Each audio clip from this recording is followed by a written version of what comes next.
네, 자, 지난 시간 문제 1, 2, 3번에 이어서 실무시험 4번부터 6번까지 자, 한번 보겠습니다.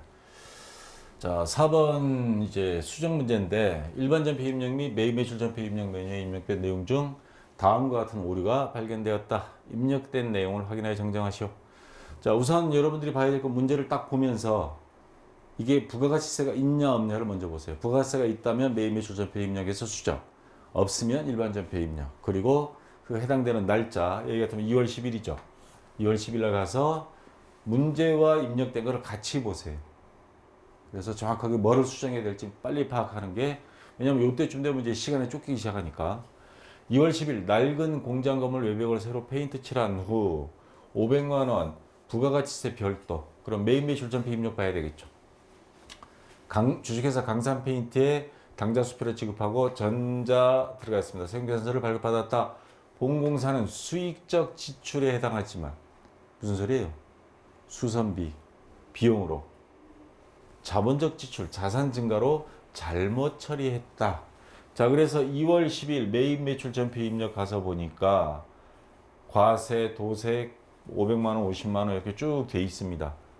근데 거기 보시면 차변에 부가세 대급금, 그리고 차변에 건물이라고 들어가 있어요. 이거 지금 수익적 지출에 해당한다 그랬으니까 뭐예요? 수선비로 해야 된다는 소리죠. 그래서 이거 건물이 아닌 요게 수선비로 바뀌어서 요렇게 수정을 해주라는 소리입니다. 다른 건 손댈 필요 없습니다. 요것만, 건물만 수선비로 해서 비용으로 처리해 주면 요 자본적 지출은 취소, 수익적 지출 수정. 자, 이렇게 해서 입력해 주면 되겠습니다. 시간 얼마 안 걸리겠죠, 이거는. 자, 2번. 7월 13일 영업부서에서 사용할 차량 취득세 30만 원을 현금으로 납부하고 세금과 공과로 처리하였다. 자, 지금 부가가치세에 대한 말은 없죠. 취득세지 부가가치세는 아닙니다. 그러니까 일반 전폐 입력. 일반 전폐 입력 가서 날짜 7월 13일. 검색을 해서 봤더니 차변에 세금과 공과, 대변에 현금.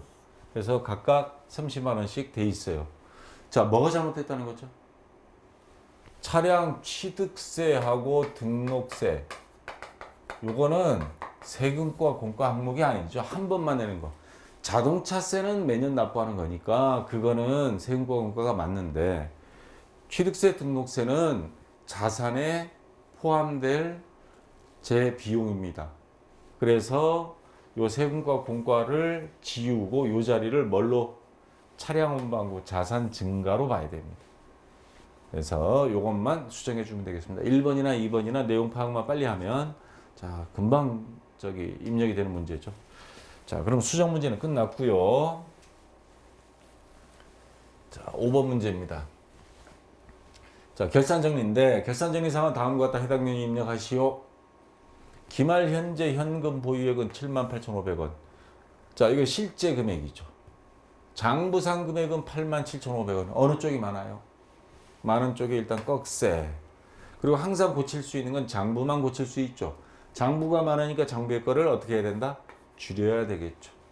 이 반대 상황, 꺽쇠가 이렇게 됐을 땐 장부에 더해줘야 되니까 장부에 현금을 추가해야 되고, 이거는 뺄 거니까 장부의 현금 금액을 얼마 빼줄 거냐? 87,500원, 78,500원. 자, 빼면 9,000원인가요? 예, 9,000원을 장부상의 현금을 빼줘야 됩니다. 그래서 대변에 현금 9,000원. 그래서 9,000원을 빼주면 이제 같아지죠. 근데 문제는 평상시에는 이거 현금 부합적으로 적었다가 임시계정, 그리고 원인을 찾아야 되는데 지금 현재 이거는 기말이에요. 12월 31일 됐어요. 찾을 시간적 여유가 없습니다. 그러면 바로 자, 여기에 적을 수 있는 건 비용밖에 못 적죠. 그리고 돈이 나갔는데 원인을 모른다. 그럼 손해봤다는 소리, 그럼 비용이란 소리.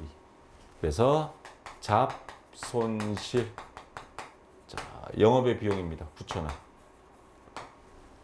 그래서 요거를 입력해주면 차변에 잡손실 9,000원, 대변에 현금 9,000원.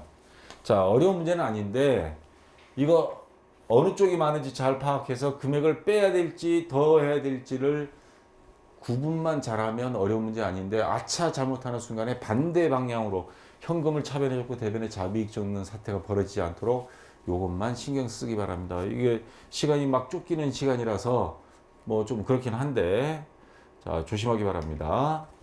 자 2번 문제. 2017년 2기 확정 신고. 그러니까 7월 1일부터 12월 31일까지 해서 그 다음에 1월 25일 날 납부를 해야죠. 부가가치세에 대한 부가가치세 예수금과 대급금 잔액은 다음과 같다. 자, 대급금 잔액. 이건 자산에 해당되는 거죠. 우리가 세금을 낸 거예요. 요거는 세금을 받아놓은 거예요. 부채에 해당되죠. 그러면 자산에서 부채를 빼면 어느 게 많아요? 지금 부채가 많죠. 그러면 오히려 부채가 많으니까 세금을 납부해야 되는데 자 45만 8,721원에서 24만 5,155원을 빼면 이게 얼마가 나와요? 자 미리 계산해 놓은 거 21만 3,566원이 나옵니다. 그래서 요거를 납부하면 되고 단 원단위는 납입하지 아니하므로 자 우리가 부가세 신고할 때 요 끝전 있죠? 10원 단위까지만 받습니다. 그래서 원은 빼고 합니다. 그러면 6원은 뭐예요? 납부하지 않아도 되겠죠. 더 4원 붙여서 더 내라고는 안 하고 6원을 빼도 되니까 요거는 자비익으로 처리하면 되고요. 여기 보면 자비익 또는 잡손실로 처리하고 부가가치세 예수금과 부가가치세 대급금이 상계 후 잔액에 대해 아직 세금 납부할 시기는 아닙니다. 이건 지금 결산일 12월 31일이고 지금은 계산만 할 뿐입니다. 요거를 언제? 내년 1월 25일 날 납부할 거니까 미지급 세금 또는 미수금으로 처리하여 환급 받을 때는 뭐 미수금 하겠죠. 자, 그래서 거래처 입력은 생략할 것. 그러면 요 자산과 부채에 해당되는 부가세 예수금 대급금은 없애줘야 됩니다. 그래서 대변에 부가세 대급금. 자, 요 금액이 24만 5,155원은 없어지고 부가세 예수금 요것도 차변으로 와서 상계해서 부가세 예수금 얼마죠? 45만 8,721원. 예, 그래서 약분하면 남는 금액 21만 3,566원 중에 6원 끝점 빼고 요 21만 3,560원은 아직 납부 안 했으니까 미지급 세금 21만 3,560원. 그리고 끝전 6원. 이거는 잡이익이 되겠죠. 자, 이렇게 해서 장부는 끝전까지 정확히 맞아 떨어져야 되니까 그래서 입력해 주면 됩니다. 그래서 차변에 요 부가세 예수금 45만 8,721원. 대변에 요거 3개. 부가세 대급금, 잡이익, 미지급 세금에서 요거 6원, 24만 5,155원, 21만 3,560원. 자, 이런 식으로 해서 입력을 해주면 되겠습니다. 자, 3번 문제인데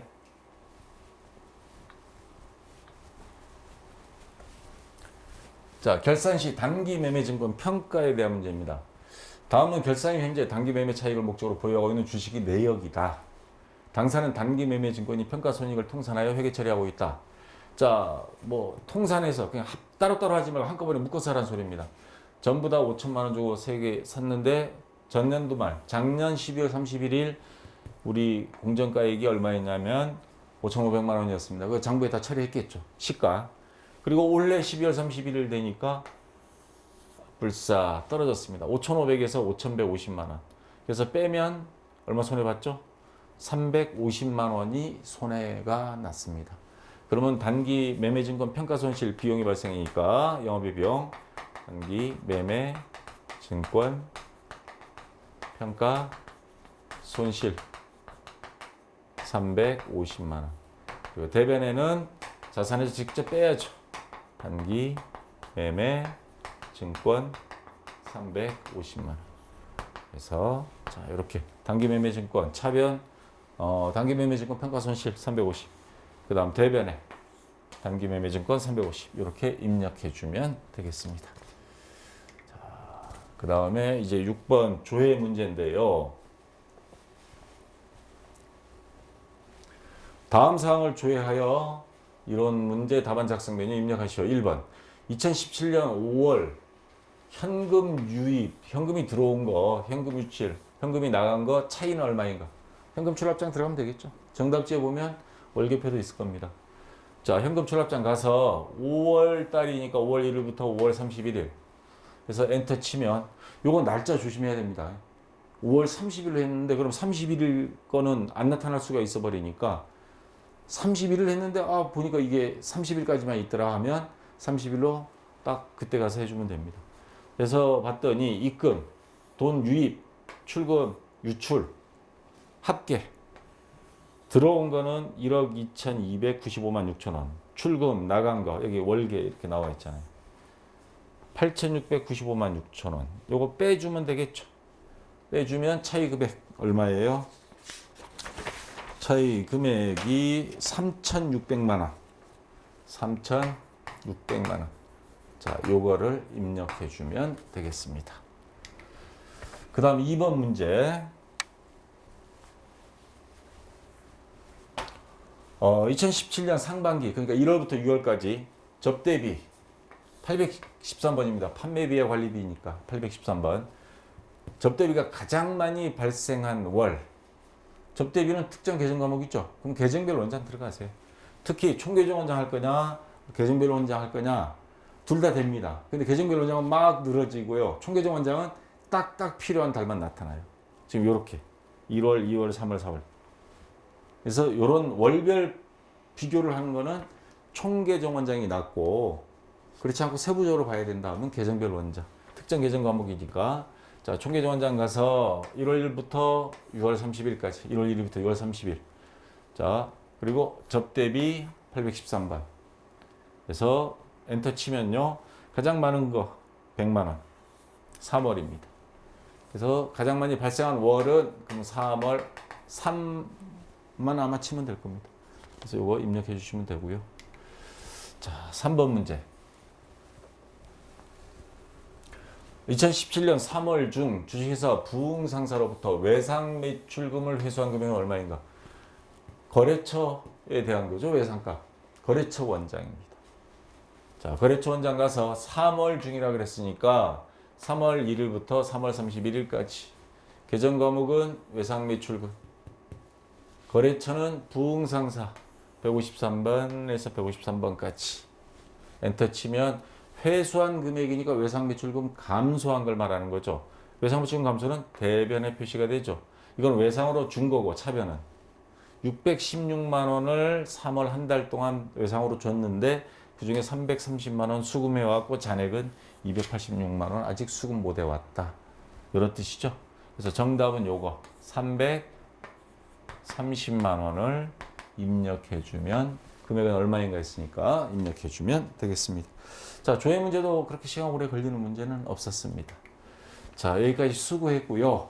요 강의 보고 이번 73회 시험 보시는 분들 좋은 성적 나오고 합격 수기 기대하겠습니다. 자, 수고했습니다.